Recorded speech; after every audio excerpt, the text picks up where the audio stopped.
On March 2nd at 7:30 a.m. by Moscow Standard Time, the most extraordinary mission to the ISS was brought to its end. Russian astronaut Mikhail Kornienko with his NASA colleague Scott Kelly returned to Earth after spending almost a year in space.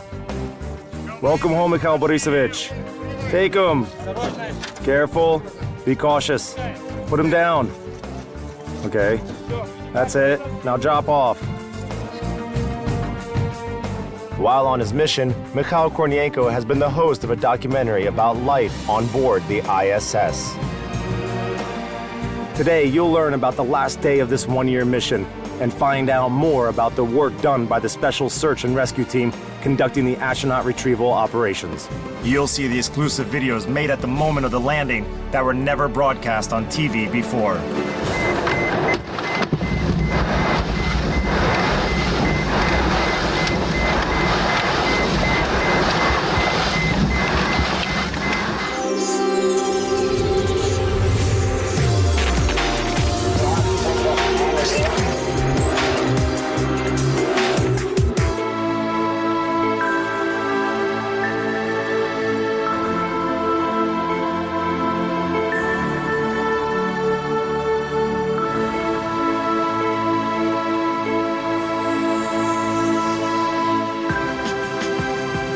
To be exact, Mikhail Kornienko and Scott Kelly's mission lasted 340 days, 8 hours, and 44 minutes. That is the record for the longest single stay aboard the ISS, which is sure to remain unbroken in the near future. However, during their 340-day mission, records were probably the last thing on the minds of the astronauts. Each day of their stay became part of the most substantial scientific experiment on the International Space Station ever. Well, my dear friends, it's time to say goodbye. Thank you for your attention.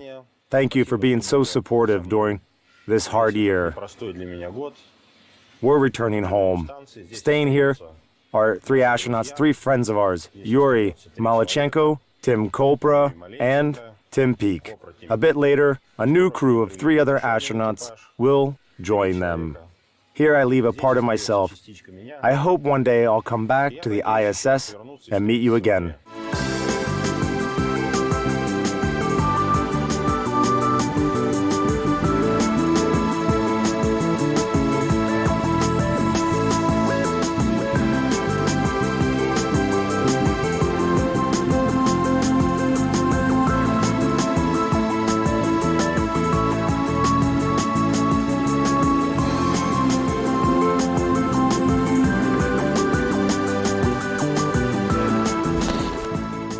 Here's my cabin.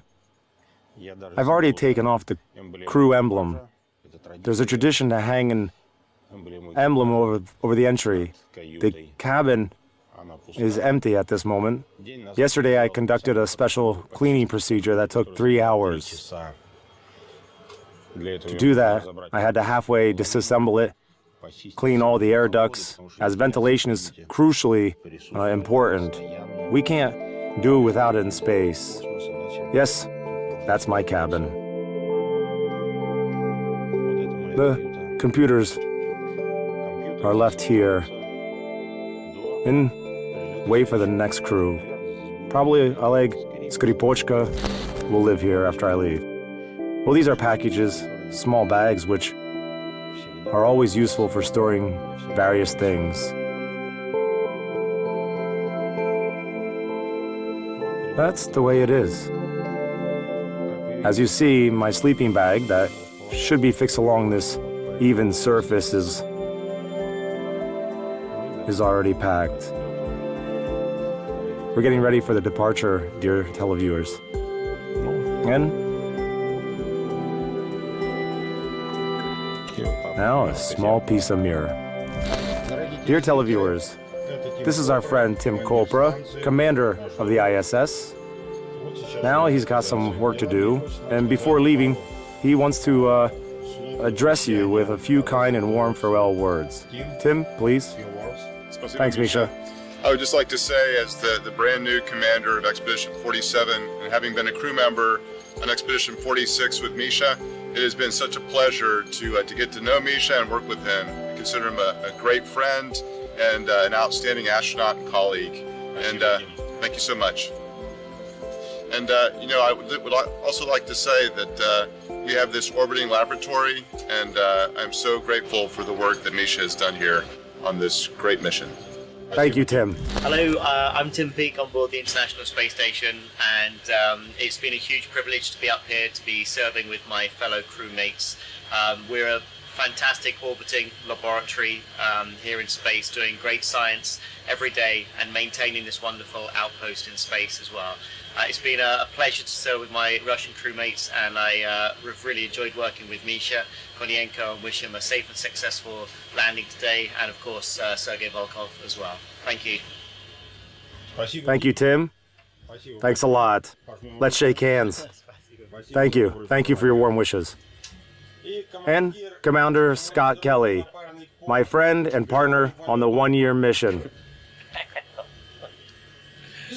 Make him feel welcome. Today, in 11 hours and 30 minutes, we're going to descend. It'll be very soon. Yes, very soon.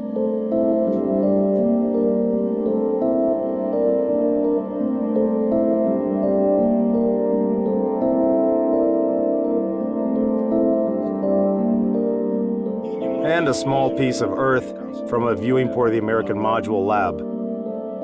Now we're flying above the night side, my dear viewers.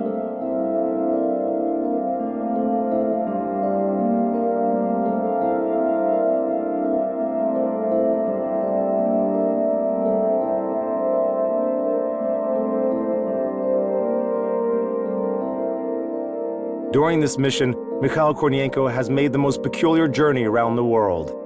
He circumnavigated the globe almost 5.5 thousand times. To get back to the homeworld, the astronauts had to manage several orbital passes while already aboard the Russian Soyuz spacecraft. Flying through the ISS modules, I won't say for the last time, as I hope to come back. Now we're moving into the Russian module, Zarya.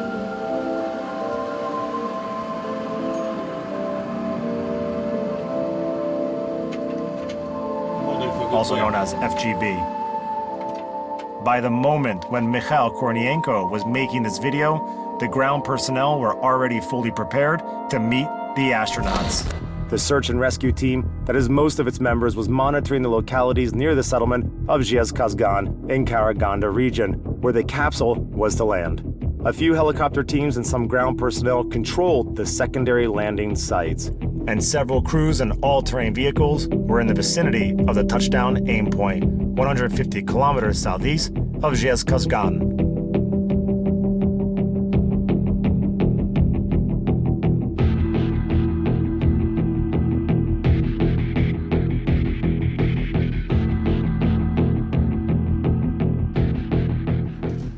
The search and rescue operations are conducted by about 200 Air Force and the Russian Central District Air Defense officers, including the officials of the Federal Air Transport Agency, the Cosmonaut Training Center, and the aerospace company Energia. These are professionals accustomed to performing very specific tasks. I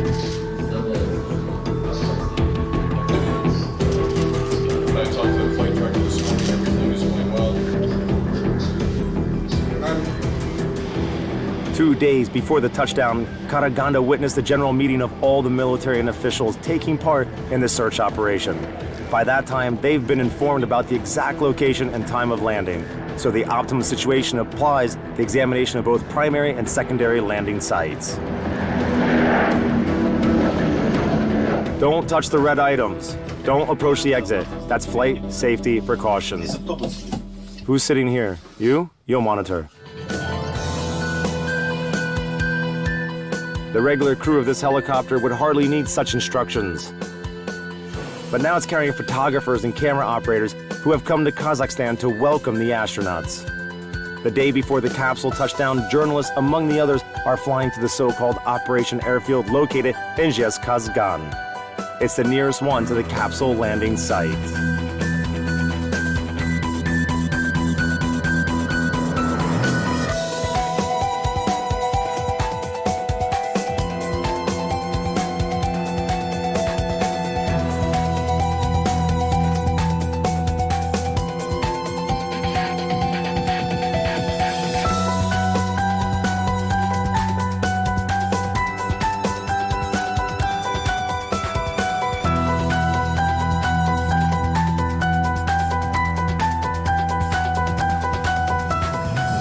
total, the search and rescue operation is performed by 12 M18 helicopters, 4 AN-12 and AN-26 airplanes and specific land transport vehicles.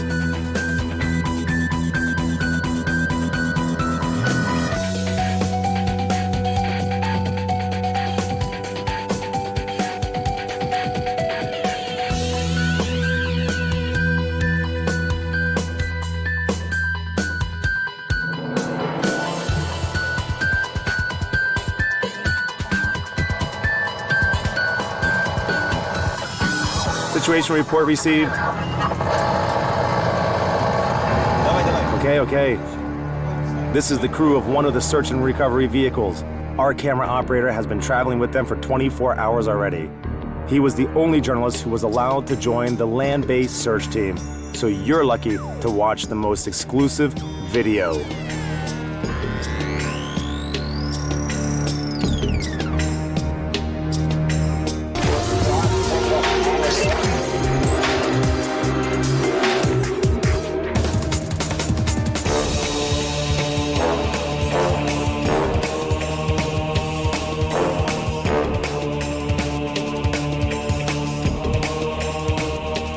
Four all-terrain vehicles are now approaching the touchdown aim point.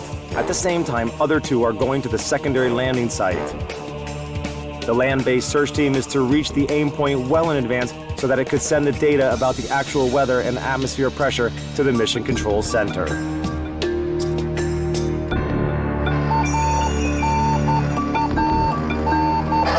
How do you read me? Over. 5 by 5. Tinashayev speaking.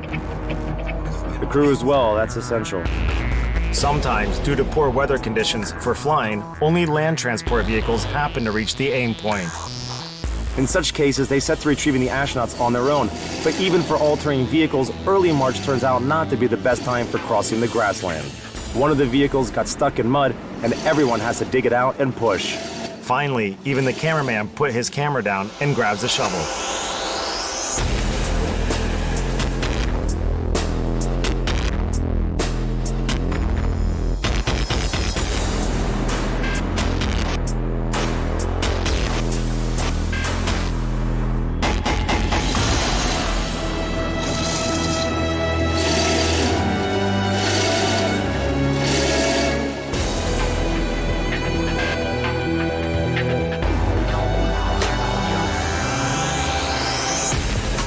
On noticing a pistol flare light, another search vehicle that's got several kilometers ahead is racing to its rescue.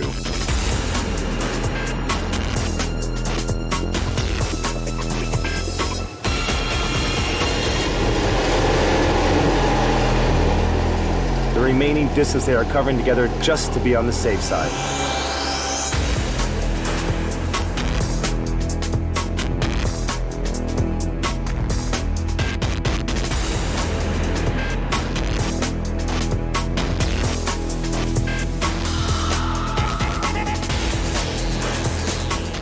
Having reached the aim point, the land-based search and rescue team executes a halt.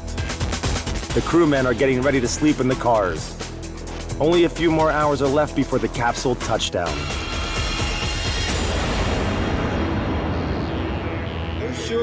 That's it. We're ready to shut the passageways.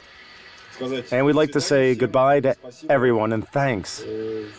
Today, I'm taking back home these outstanding astronauts, Scott and Misha. Well, so thank you all for the good work.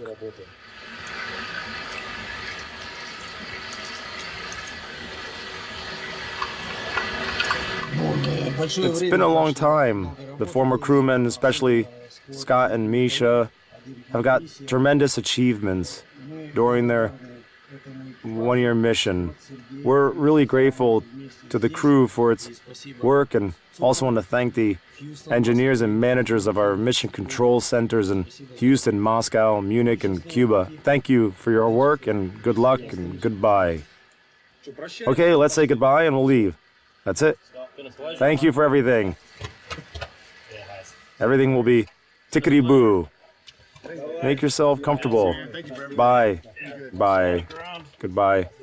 See you on the ground. Goodbye. Goodbye. Misha, we'll see you. Till the next time. We'll see you on the ground, Misha. Take care. Goodbye. Goodbye, Cameron. Goodbye. It was great working with you, my friend. Take care. Goodbye. Great work. Take care, guys. Goodbye. Where's my brush?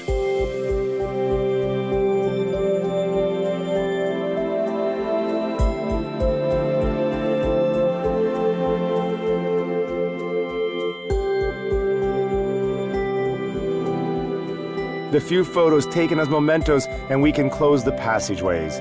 But Mikhail Kornienko performs another important ritual, saying goodbye to his space home, where he stayed for a year. Station. Goodbye. Okay, let's go, Sergei. The crew gets into the spacecraft and shuts the passageways. There's 3 hours prior to the undocking. This time is spent on putting on the in-flight spacesuits, making themselves comfortable in their prone beds, and checking all the spacecraft systems. At 4:03 by Moscow time, the Soyuz with the astronauts aboard successfully undocked from the ISS. Observing disconnection with the ISS, best wishes staying. Goodbye, Yuri Ivanovich. See you on the ground.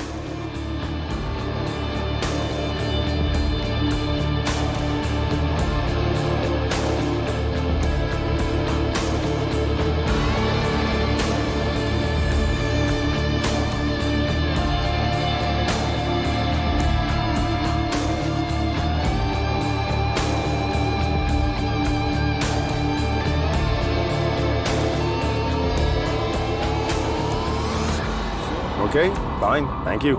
Well, we're at the airfield waiting for the departure. The first plane is taking off now. At 9:30 is the first one, and then the others one by one. The pilots worked out a plan, as it should be, so, well, everything's scheduled. Thanks. The deputy head of the Cosmonaut Training Center is talking on the phone with another mission control center located in Moscow. All the participants of the search and rescue operation are constantly exchanging data. The Mission Control Center reports on the spacecraft deorbiting. Everything is proceeding according to plan, and the helicopters are ready to take off on call. I've gained weight over the last couple of years. Is it all right? No, like this. The mask is obligatory. It'll save you from freezing. The journalists are also getting ready for the flight in their own way.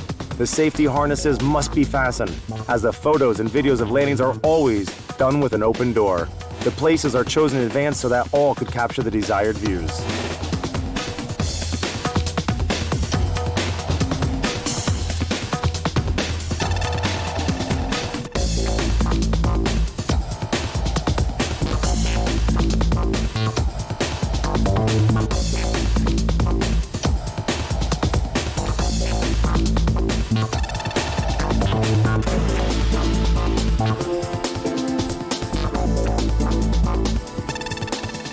An hour prior to the landing, the helicopters depart and fly directly to the landing region.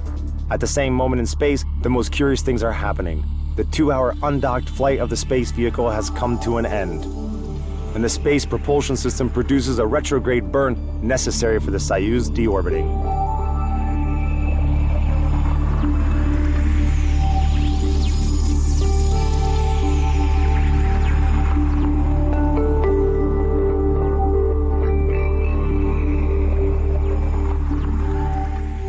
Half an hour later, the spacecraft has the habitation module and onboard systems section disconnected. And the crew faces the most dangerous stage of landing. We can observe the passive re-entry capsule. That is what it looks like from inside the capsule.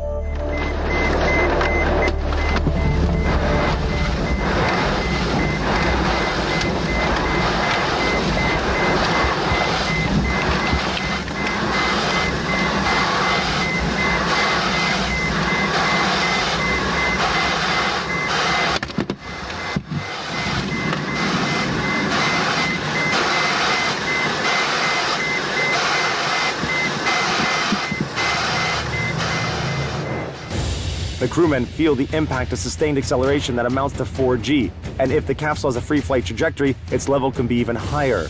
Surrounding the capsule is a plasma sheath, the temperature of which rises up to 2,000 degrees Celsius. That causes a break of the radio link, and in this case, one can enjoy the magnificent view through the window.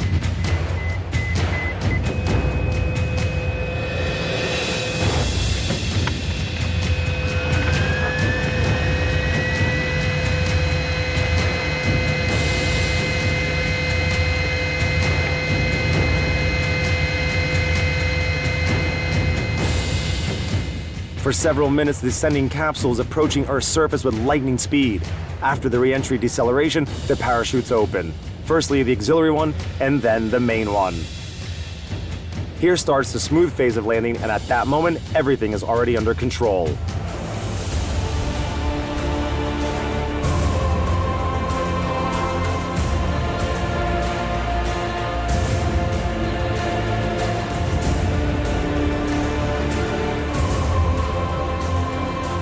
The capsule with the astronauts is being accompanied by airplanes and helicopters by the landing site.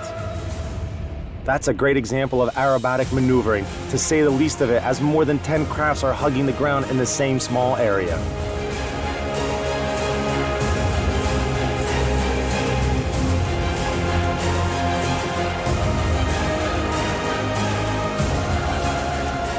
A strong wind has blown the capsule several kilometers further from the aim point.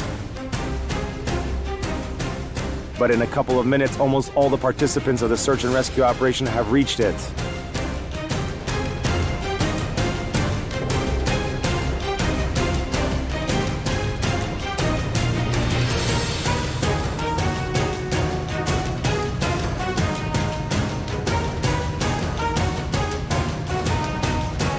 When we start the evacuation, step aside. The Sergei Volkov is the first one to be helped out of the capsule.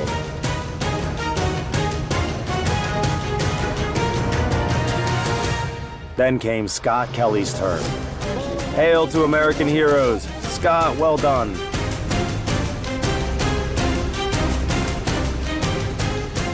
Mikhail Kornienko is the last to leave the capsule.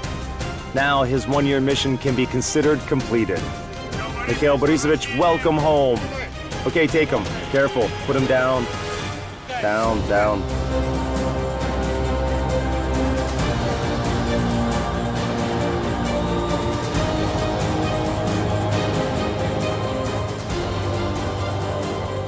But the mission of the Russian astronaut hasn't been completed yet. We'll show how Mikhail Kornienko spent the first several hours on the ground and made the first steps on his native planet after a tremendously long space journey. We'll tell you more about the astronaut's physical stay after landing, and you'll learn how the one-year expedition to the ISS actually ended.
The special mission for the member of a year-long expedition, Mikhail Kornienko, did not finish with his return to the mother planet.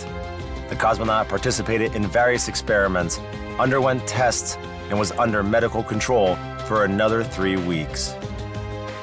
Today, we will tell you about the days after his landing, and we'll show the first interview with Mikhail Kornienko, which he gave on land. I don't get tired of repeating a very simple thought, which seems to me to be incomprehensible to us as a whole, as a society. The thought is that if we don't wake up, don't stop dividing borders and wedging local wars in the very near future, we will face a much bigger issue. The issue of the survival of humankind as a whole. An issue incomparably more important than the squabbles we are having now. We need to join forces to save this planet.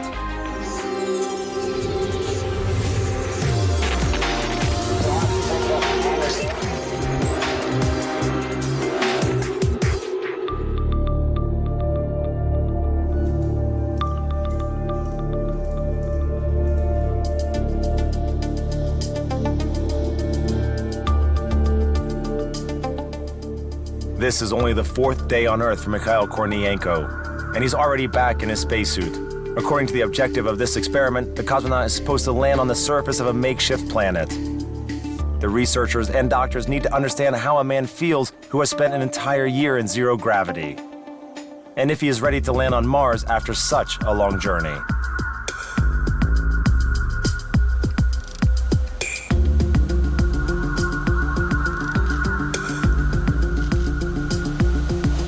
Okay, we have finished. All right, we finished with the simulator. Take a step back.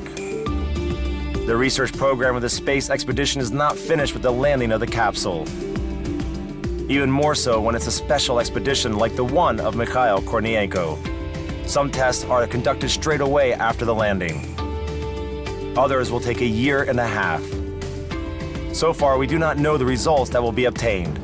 However, watching Mikhail Kornienko accomplish the assignment successfully, it is hard to believe that he was still at the International Space Station only a few days ago.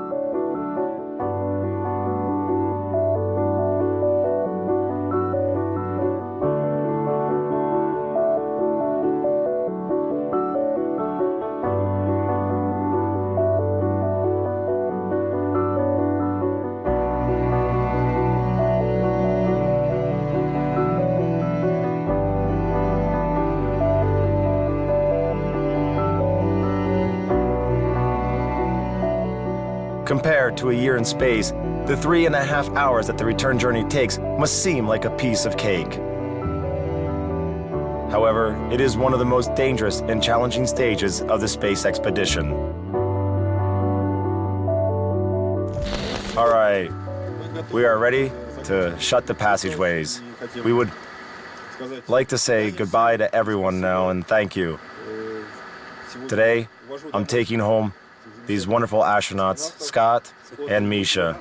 That's right. That is the reason. That's it. Thanks to everyone for their good work. Make yourself comfortable. Everything will go well. All right, let's get going. Okay, Captain, my friend. Yuri Ivanovich, yes, no, thank you. Great. Good luck. Goodbye. Goodbye. Thank you. Thank you. Thank you, my friend. Good luck. To our next meeting. Bye. Thank you. Thank you. Thanks. Thanks for everything. Station. That's it. Let's go, Seroja. The crew, headed by the chief, Sergei Volkov, have been preparing for the descent for about 2 weeks. The participants of a one-year expedition have to remember everything that should be done for the descent, and to retain it after a long break. And the spacecraft also required some preparation. It was a new type of vehicle for Mikhail Kornienko and Scott Kelly. They arrived at the station by the Soyuz, which had returned to Earth long ago. Most certainly, they had to stay focused until the end of the mission. And of course, we did our best to help them.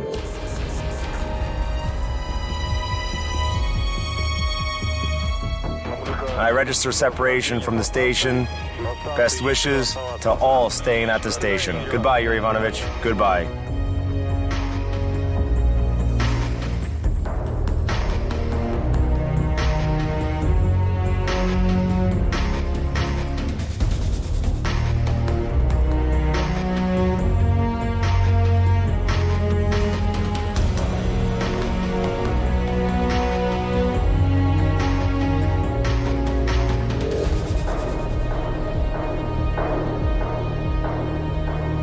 We were a strong team, working together and returning home together. That's why there shouldn't be any reluctance in getting things done, like, don't touch the skies. Otherwise, for them, as professionals, it would feel wrong. They'd feel as if I said something like, I will do everything by myself now, and you just sit back. No, that wasn't the case. On the contrary, I was trying to involve them as much as possible so that every aspect of their journey was as comfortable as it could be for the return.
After a rather peaceful life at the International Space Station for over 11 months, going back to Earth is a rather disturbing event. In every sense. Stress, gravity, the cramped conditions of the capsule after the spacious modules of the space station, the outside temperature of 2,000 degrees. However, it's not the first Soyuz flight for either Mikhail Kornienko or Scott Kelly. The astronauts had a prior opportunity to acquire confidence in the reliability of the Russian spacecraft. The Soyuz is very, very capable vehicle. It's very well designed for getting 3 people to and from low Earth orbit. And I would fly on it again in a heartbeat. And it's very, very exciting. And if I hated being in space for 6 months or a year, I would do it all over again, just for that last 20 minutes in the Soyuz. But I didn't hate being in space for a long time.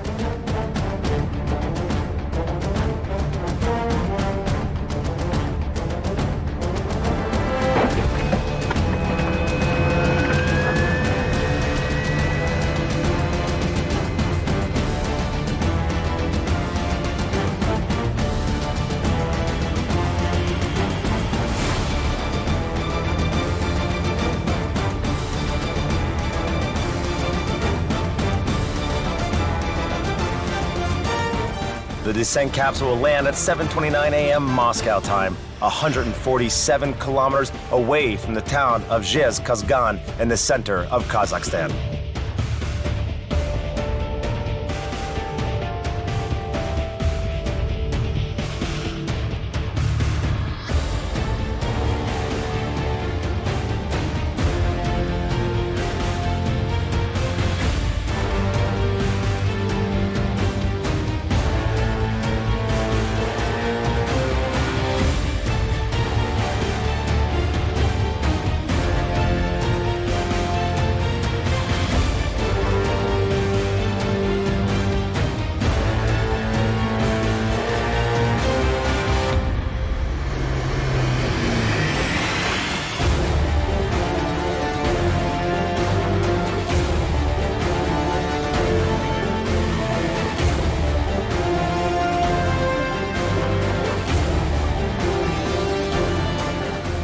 Mikhail Borisovich, welcome back. Don't rush, watch out. We're gonna send him down.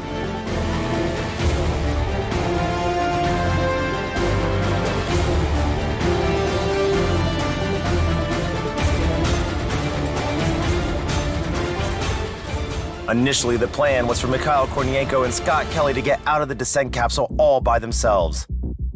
thus imitating the landing on the surface of another planet where Pioneer astronauts will have nobody to assist them.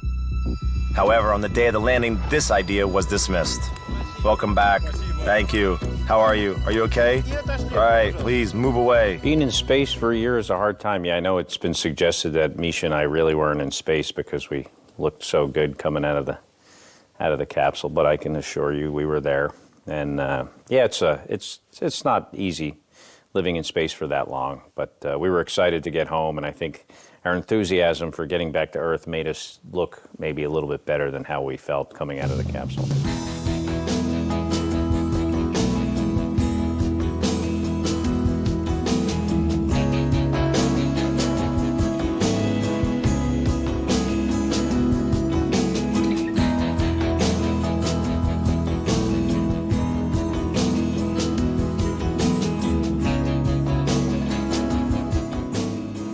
A visit to the sun, and we are ready to go back to space.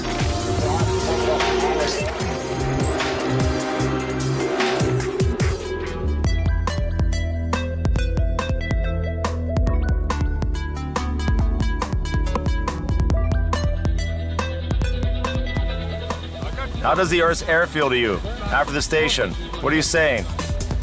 How do you find the air? I already said that the air on Earth feels as if you could cut it with a knife and spread it on a sandwich like butter. Thank you. See you in Moscow. Our cosmonauts are taken to the mobile laboratory of the Institute of Biomedical Studies, which is situated right there in the field a few meters from the capsule. Immediately after the landing, the expedition members will undergo a so-called field test.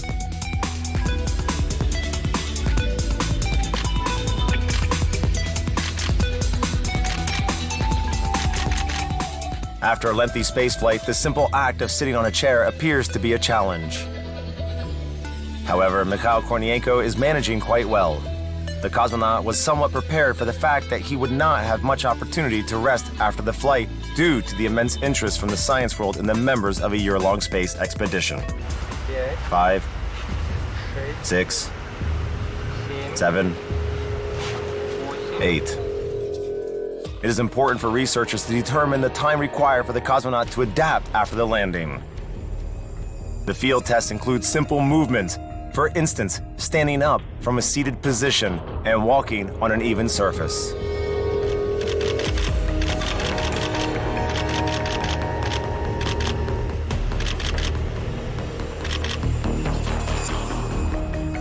Then evaluating the discomfort that the movement might be causing to a person who has recently spent a lot of time in zero-gravity conditions. Please rate the pain that the movement is causing you on a scale from 1 to 20. 12. One more time, please.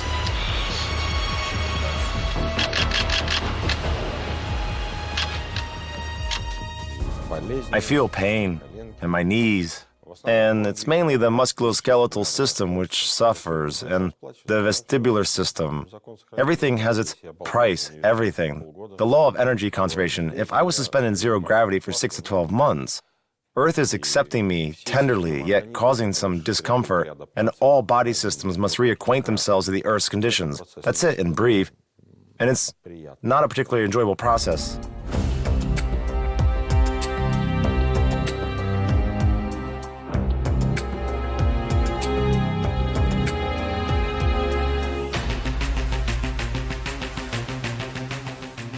A special purpose recovery vehicle is parked next to the medical tent, which will take Mikhail Kornienko to the helicopter.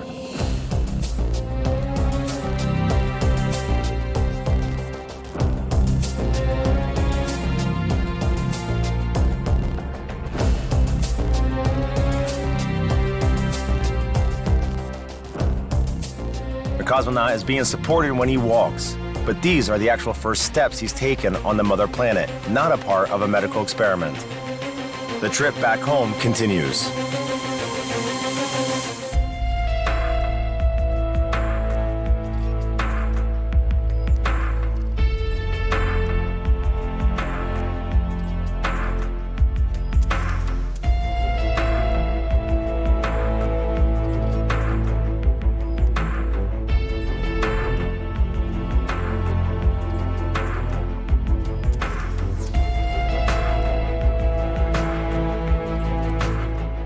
All you want after a sleepless night and a strenuous journey is to have some rest.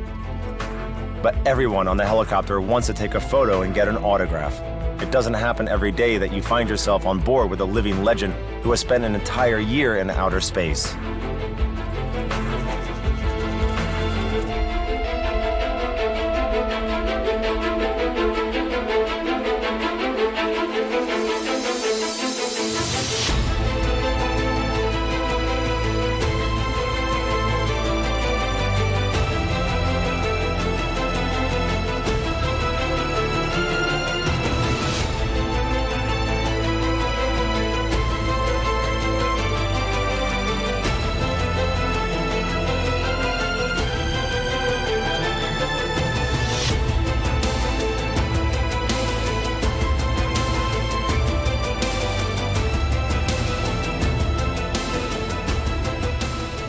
The helicopters deliver the crew to the airport of Zhezkazgan. Russian cosmonauts will fly to Moscow from here and Scott Kelly to Houston.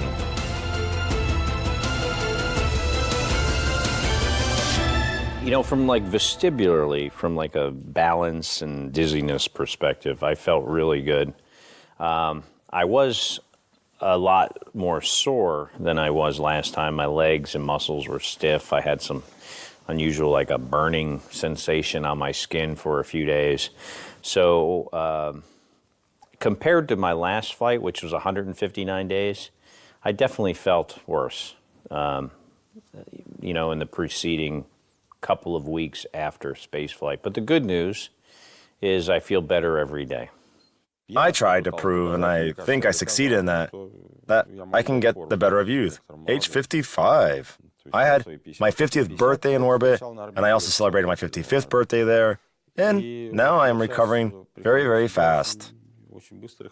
I noticed that I feel that the recovery goes faster than after the first flight. It's a paradox.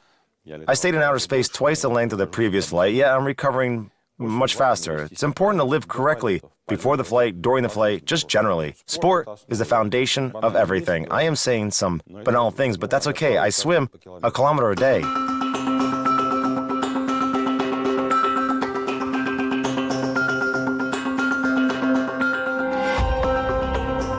The next day after his return, Mikhail Kornienko takes part in the Constellation experiment in the Cosmonaut Training Center.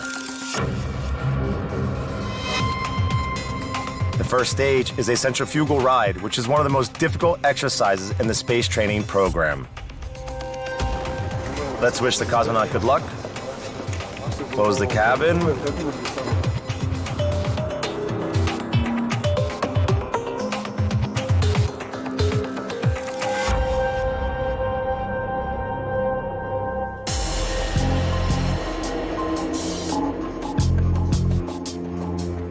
This simulator is normally used to practice landing on Earth in manual mode. And even though a modern spacecraft performs practically all the operations in autopilot mode, the cosmonauts must be prepared for any situation.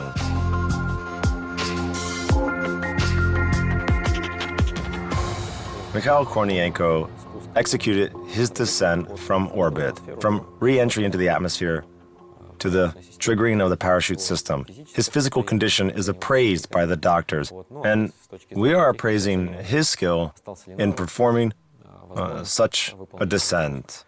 And the results are very good. Briefly, before his year-long flight, Mikhail Kornienko also underwent this test. The instructors compared the results and were quite surprised to discover that some parameters were even better after the expedition. It was as if he had never stayed in zero gravity for a very long period of time, where it is easy to lose those skills. This experiment shows us the capability of one's body to perform the set goals. In this case, it is descent of a landing capsule on the Martian surface. The challenge was to reach a target set by the program, and Mikhail Borisovich did it.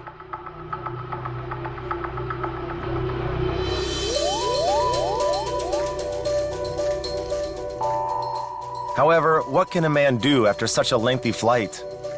Won't he be absolutely helpless landing on a different planet? This question was addressed by the experts of the Institute of Biomedical Studies within the framework of the second part of the Constellation experiment.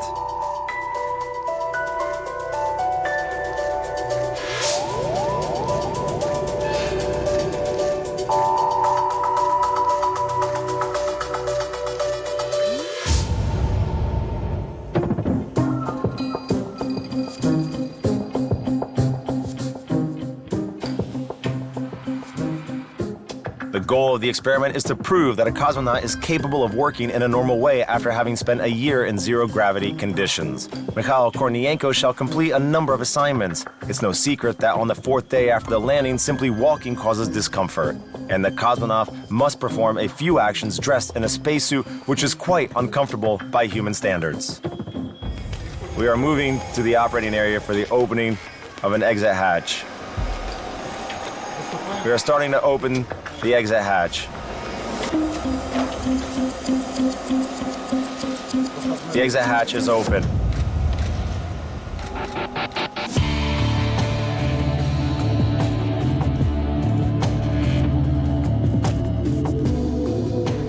During the experiment, Mikhail Kornienko does what one will have to do when landing on Mars.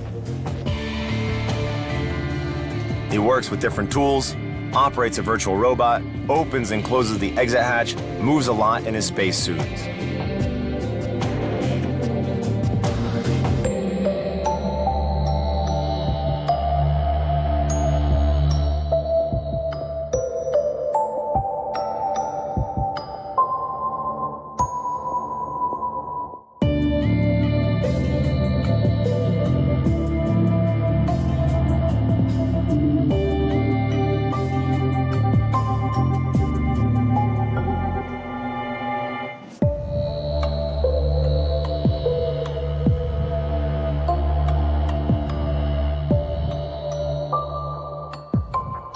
It is clear that those experiments are preliminary in their nature. Why? Because it's obvious that spacesuits will be different. For instance, during and after our experiment, we asked the cosmonauts for their opinions and feedback on what they think a new type of spacesuit should be like. And we recorded them. It is clear that the leg section should be different. The viewing section should be different too. Someone suggested providing space for 2 backpacks on it, one to be installed in the front and the other on the back, or for a load to be placed on the shoulders. There are a lot of questions which arise as a result of those experiments, and they will be very helpful to the scientists when they, for instance, design a new spacesuit. It is not yet clear when people might need a spacesuit for landing on Mars or some other planet. It is too early to make assumptions based on the results of a year-long expedition. However, even the first data we have received and the result of this large-scale scientific experiment indicate that a human being is capable of working on a different planet after a lengthy space flight. The main objective now is to create a spacecraft capable of flying to Mars. We make long-term investments to fly to Mars, among other objectives, and to colonize the planet together with, say, the United States. We will have our own plot there. So it's all clear. That would be expansion. Tsikolsky said, we cannot live forever. So this is our long-term investment in the future. We recorded outstanding data with Scott, and the researchers received data that was impossible to obtain 20 years ago. And for me, this is the key objective of our flight. I very much hope that this data will be decoded. It might not happen tomorrow, and might take some time, but those who will follow in our steps will definitely benefit from it.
This is my first time jogging after the flight. So I tried to jog barefoot on the grass. It's very healthy. Mikhail Kornienko returned to Earth in March 2016. Today, we will tell you what the cosmonaut managed to do in the past months and what he intends to do next. I'm not going to lie on a couch and hope no one will disturb me. You will find out what has changed on the ISS in these 6 months, and you will see exclusive footage, as always in our television project, shot by Mikhail Kornienko himself and his fellow cosmonauts.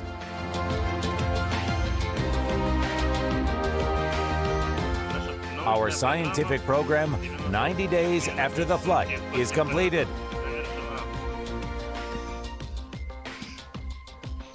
We are returning the cosmonauts safe and sound.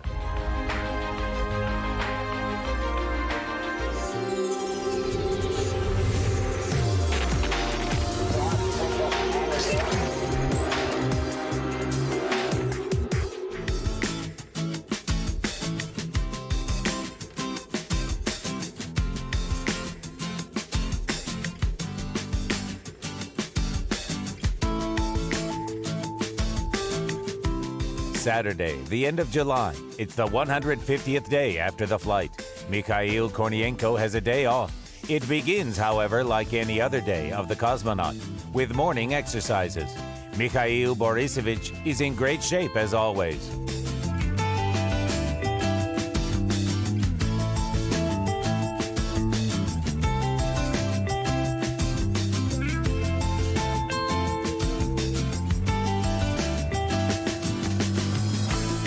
For those months that have passed since the return from space, Mikhail Kornienko, of course, has become accustomed to everything earthly. He can clearly see the difference between home and work. But a cosmonaut is not just a profession, it's a special condition when you always want to fly.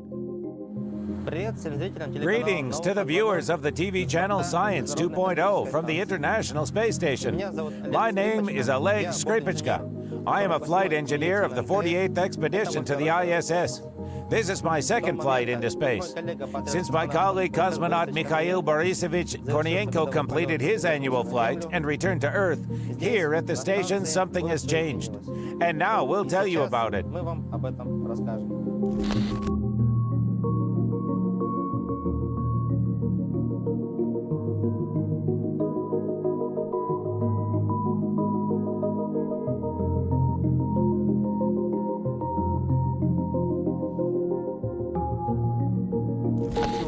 I want to show you the very room in which Mikhail Kornienko lived. You probably remember how it looked then, during Mikhail's annual expedition. But now everything is different here. Now I live in it, with Alexei Ovchinin. And I'll show you what the room looks like now. Now there is an icon, embroidered by my wife. She is fond of embroidery. And I took this image. It reminds me of my wife, of home. I also have this soft toy, an owl. This is my daughter's toy, and she kindly agreed to let me borrow it for the spaceflight time. When we started from Earth, this toy was an indicator of zero gravity in the ship. Just here in the cabin, I have letters from relatives and friends that they wrote to me before the flight. They were handed over and I read them after I arrived here, to the International Space Station. But anyway, some things which belong to Mikhail Kornienko are still here. At the top of the cabin, there is a small handmade Christmas tree, which Mikhail made for New Year, and small Christmas toys. When you wake up in the morning, you see this green piece of nature. You immediately have a smile on your face, and you feel great. For those months that have passed since the completion of the annual expedition, several crews have changed on the ISS, and the station itself has become a bit larger. Now you will see the most important change that happened at our station since the moment Mikhail Borisovich returned to Earth. This is a new module of the ISS. It is called Beam. This is an inflatable module. It was delivered to the station by the cargo ship Dragon in the spring. The new modules have been brought to the International Space Station since 2010. Beam is an experimental module. Time will show if it's possible to use such structures continuously in orbit. Beam will stay on the ISS for 2 years. Several crews are to assess its reliability and the prospect of using it in the aggressive conditions of space. We were watching how the procedure of its unfolding and actually inflating took place. It was, of course, very interesting and unusual. After all, similar constructions had never been to space before. Compared with the volume that was when the module was delivered to the ISS, it increased by almost 5 times. Its volume is 16 cubic meters. It seems not so much, but here at the station, where every extra centimeter of space is valued, it's quite a lot. If it successfully passes this test by space and time, in the future, such modules will be used in the construction of stations on other planets or on the moon. Indeed, thanks to such an inflatable design, it is easier to deliver them into space.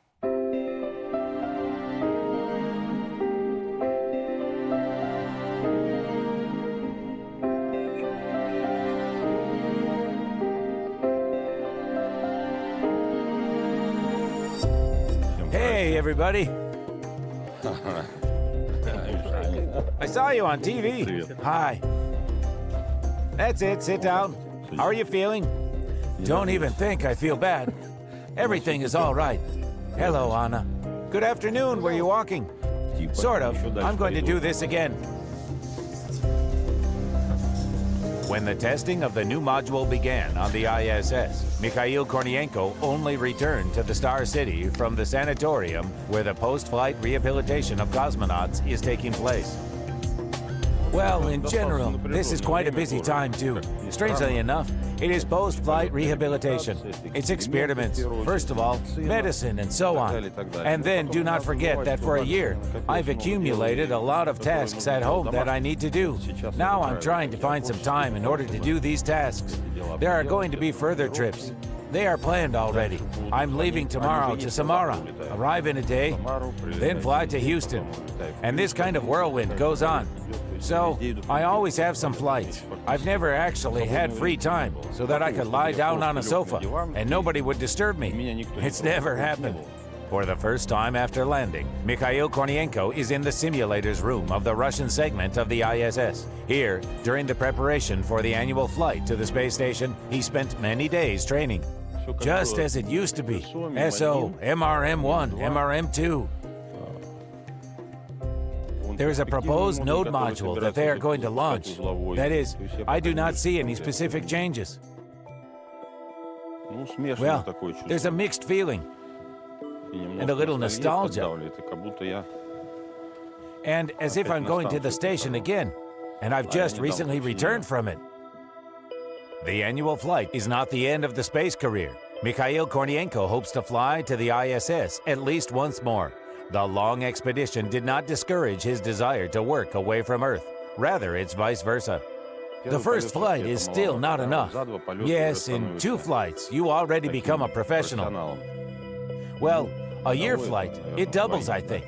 Yeah. And when you do the work that you succeed in, which benefits you, of course, it brings pleasure. It brings some sort of dedication. Yeah, satisfaction, let's say. If you could rewind 2 years earlier when you were offered an annual flight, would you agree without any doubts? Well, yes, I would. If you approach someone and say, "Flight, ready?" and 99.9% will answer you, "When?" Yes. If we say it's for a year, then many will think about it, because it is far from easy, and for various reasons.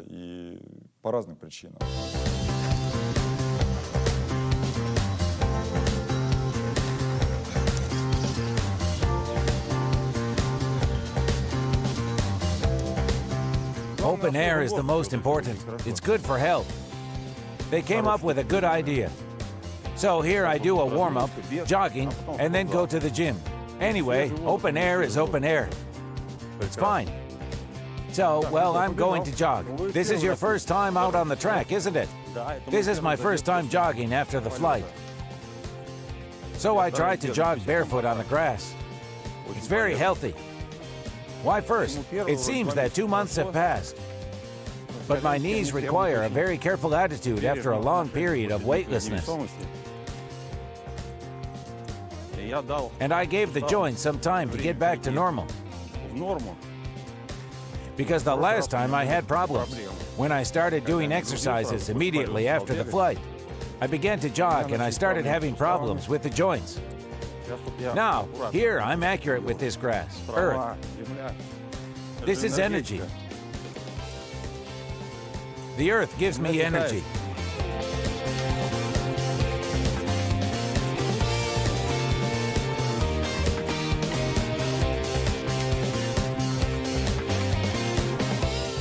Well, I tried to jog for about 4 kilometers at least.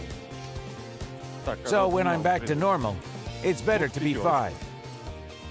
Then I go swimming. The next day I ride a bicycle, lift dumbbells in the gym. Again, I go swimming. But swimming is a part of the daily routine.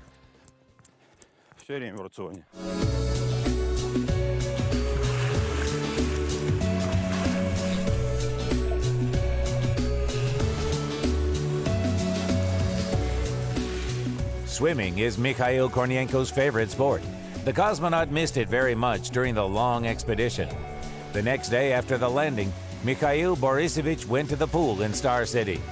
Here, the entire cosmonaut detachment is engaged not only in swimming, but also in diving. They jump with their feet down off a 5-meter height. It's a vertical fall. Hands are stretched, feet down. Then, when it's 3 meters, the head goes down. Vertical jump. And when it's 1 meter, they do backflips and forward.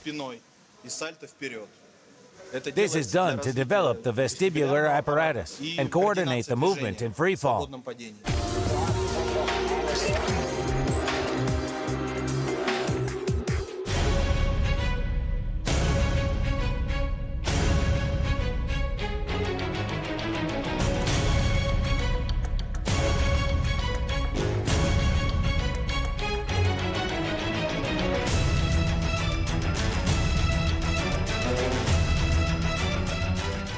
An American astronaut, Scott Kelly, who also lived and worked on the International Space Station for almost a year, shortly after the flight, announced his retirement.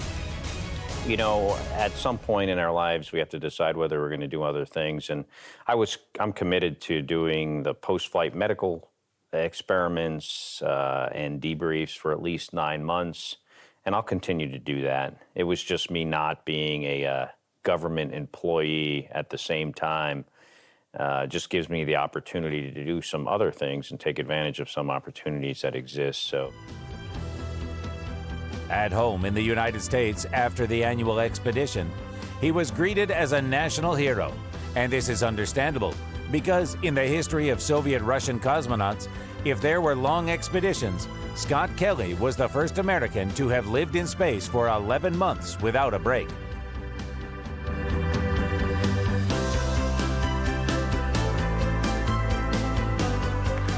Scott, get out of here, but before we do, one quick thing I wanted to say, Scott, on behalf of all of us in your team, welcome home. I want to thank your entire family and your friends who have been supporting you, who've been through this, made special sacrifices.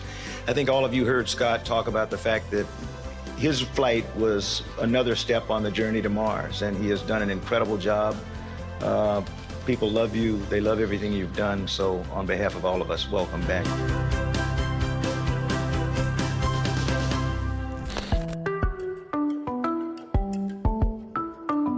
3 months after landing, Houston, our American friends are looking at the results of the main experiments. And 2 Russian doctors are doing the same. This is the second post-flight session. Yes, this is the second post-flight session. Yeah, and I'm actually glad to participate in it. Because this is the soil. Not too tight? Is it okay? Yes, it's fine.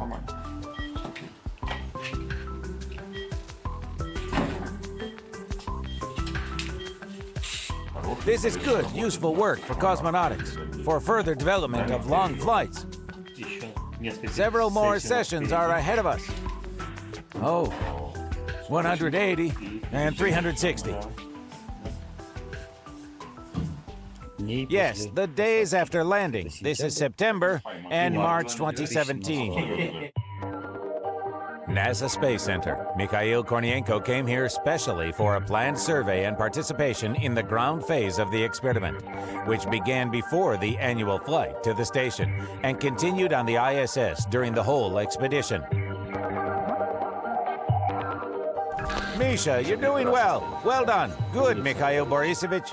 The results of one of the experiments in which Mikhail Kornienko and Scott Kelly participated may help to understand why the sight of some astronauts deteriorates after a long flight.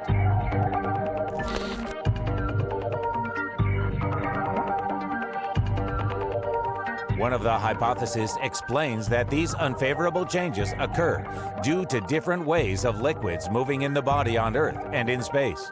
In weightlessness, due to the influx of blood to the upper body, intracranial pressure can increase, especially with physical exertion and prolonged work. The difference between intracranial and intraocular pressure increases, causing the deformation of the eyeball. According to NASA observations, 30% of astronauts participating in long space flights had such problems. At first, it will be tight, but only at first. Then it becomes easier when we turn it over. Studies on the scientific program of the annual expedition are still going on. It is very important for scientists to know how cosmonauts feel in different moments of post-flight rehabilitation. This will help in the preparation for future, even longer flights into space.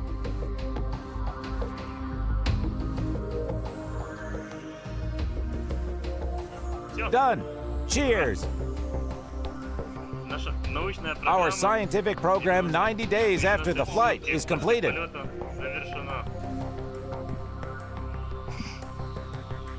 We are returning the cosmonaut safe and sound. Previous experience has an effect. It's visible. I started feeling better much earlier. That's paradoxical, isn't it? I had a flight which was 2 times longer, but I perked up. Well, sorry for the slang. I recovered more quickly. I immediately began to swim, so I swam 600 meters the first day. The second day it was 1 kilometer, and then I started swimming for 2 kilometers. I was in a bathhouse 2 days later. I landed on March 2 and went to the bathhouse on March 4. It's like I pre-programmed myself in advance and everything turned out to be okay. Mikhail Kornienko is sure one of the reasons for the rapid recovery after a long flight was regular exercises at the space station. The life of an astronaut is generally an eternal preparation. For example, on the ISS, there was preparation for the forthcoming return to Earth. And here, on the native planet, it is for the next orbital expedition. Everyone has their own path. I like flying. I feel that I've made a contribution. I've been to space 2 times, although the second time can be counted as 2. But you've got to participate in launching 3 times. But this is such a peculiarity. You don't have to take it into account. But I think scientists will be interested. So I was in space for a year, yes. And what will happen to me next? Well, like in 6 months. So I heard the annual flight is still being planned. Maybe I'll take another year. I don't want others to think I'm a madman. Yes, I understand that this is, well, that it's very hard, yes. But this is my job. That's what I like. Sometimes it's hard in a flight. You don't want anything at all. But you understand that you are making a contribution. Yeah, they will collect data from you, and it will be easier for other people to go. Yeah, that's what gives strength.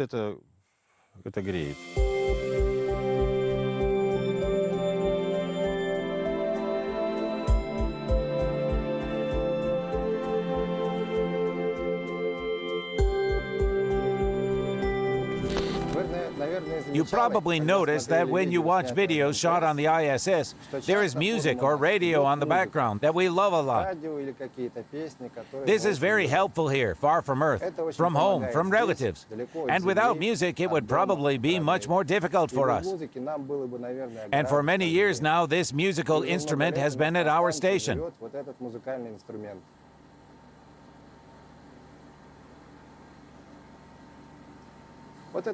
This guitar, though it's not very often used, helps us with it.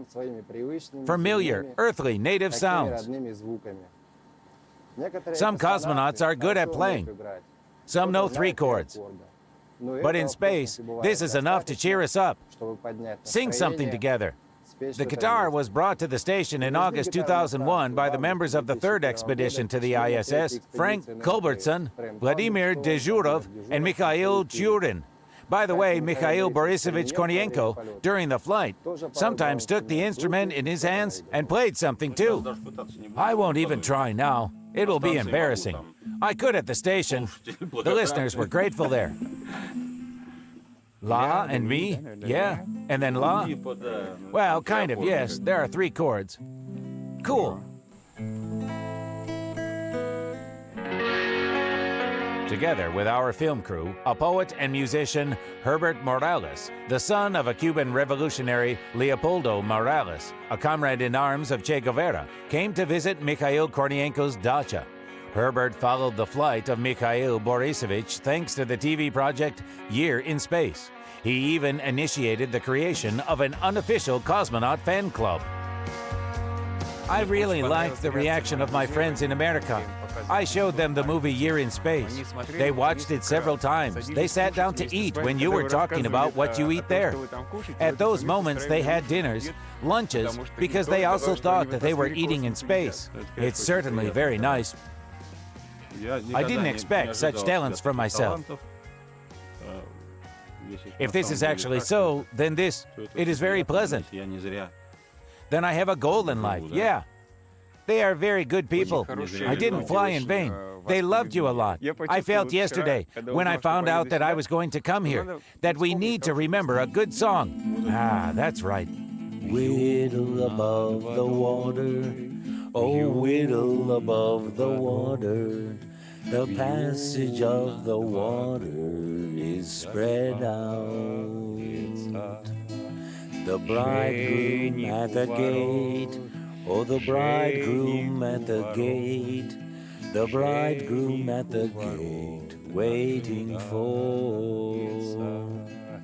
They brought him, oh, they brought him, they brought him a black horse.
Good afternoon. You are watching Astronaut Diaries Year in Space.